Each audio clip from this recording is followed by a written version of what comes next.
அடுத்தது பார்த்தீங்கன்னாக்கா பணம் வந்து மனிதனால் சுகமாக நீங்கள் அன்பை கொடுங்கள் ஒவ்வொருத்தையும். அடுத்தது லவ் பண்ணுங்க.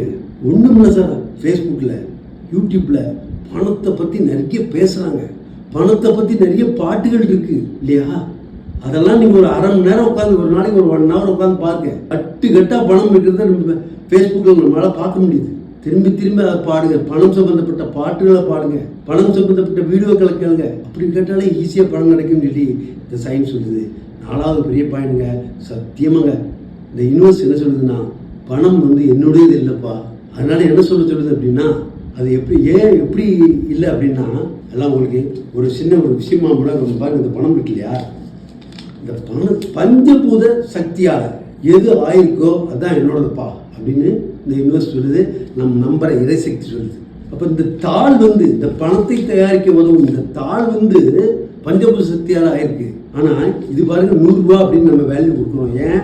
அது 1 போட்டு 2 சைபர் போட்டிருக்கான். பக்கத்தில் ஒரு சைபர் போட்டால் அதுக்கு மதிப்பு கொடுக்குறது யாருங்க? 1000 சொல்லி மனிதன். அதனால என்ன சொல்ல வருது இந்த சயின்ஸ்? பணம் வேணுமா? பணத்தையே டைரக்டா கேட்காம, பணத்தால நீ என்னையா பெறப்போற? கார் வேணுமா? வீடு வேணுமா?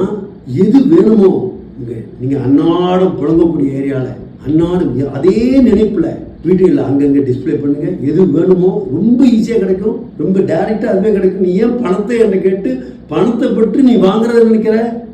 உங்களுக்கு என்ன வேணுமோ அதை கேளுங்க. நான் முதலே சொன்னேன், பணம் வந்து இறைசக்தியோட அல்ல மனித சக்தியால் உருவாக்கப்படுறது அப்படின்னு சொல்லிட்டு, இந்த மாதிரி நம்ம இன்னும் நிறைய பணத்தை பற்றி நம்ம பேசிக்கிட்டே இருக்கலாம். பார்ப்போம். உங்கள் டைம் செய்தது. தேங்க்யூ.